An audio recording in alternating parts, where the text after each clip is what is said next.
Good evening. You're watching TCM's 31 Days of Oscar, and I'm Alicia Malone. Today's theme is Oscar Goes Nuclear, featuring a lineup of films about the dangers of nuclear power that were either nominated for or won Academy Awards.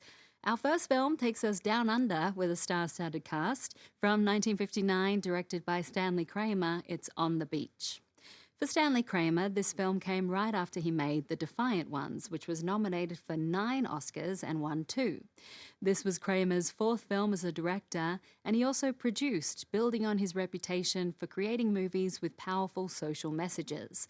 The source material was a novel by English writer Neville Shute, and it imagines a world where Australia is the only habitable place after a nuclear attack, at least for a few months.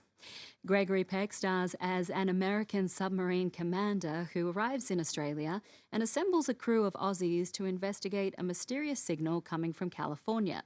The crew includes a naval officer played by Anthony Perkins, whose friend, played by Ava Gardner, falls for the American commander. Additionally, Fred Astaire plays a physicist who joins the crew but is not optimistic about their chances.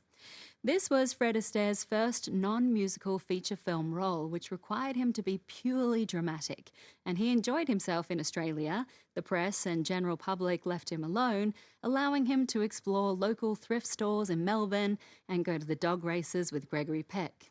Ava Gardner, however, did not have as much luck and found herself hounded by the local press. When she refused to give an interview to one journalist, he made up a quote, claiming that Gardner said, "I'm here to make a picture about the end of the world, and this sure is the place for it." From 1959, this is On the Beach.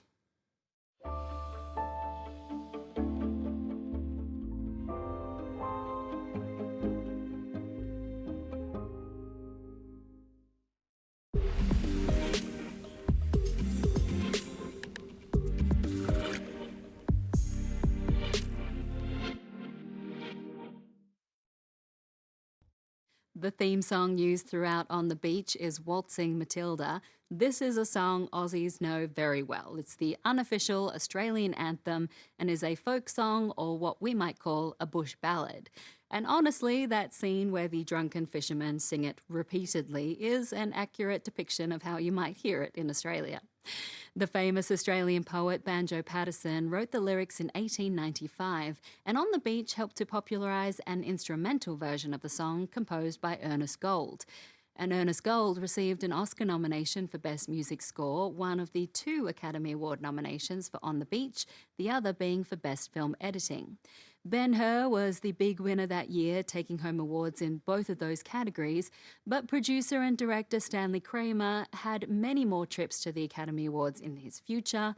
In total, the films he produced and directed were nominated for 85 Academy Awards, winning 15, and Kramer was awarded the 1961 Irving Thalberg Memorial Award, given to producers for their entire body of work.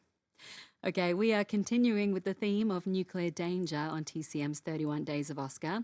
After this break, we'll see Jane Fonda and Jack Lemmon in a drama that earned both of them Oscar nominations for their performances. Back soon. Next on TCM, The China Syndrome, then Dr. Strangelove, and later, 7 Days to Noon.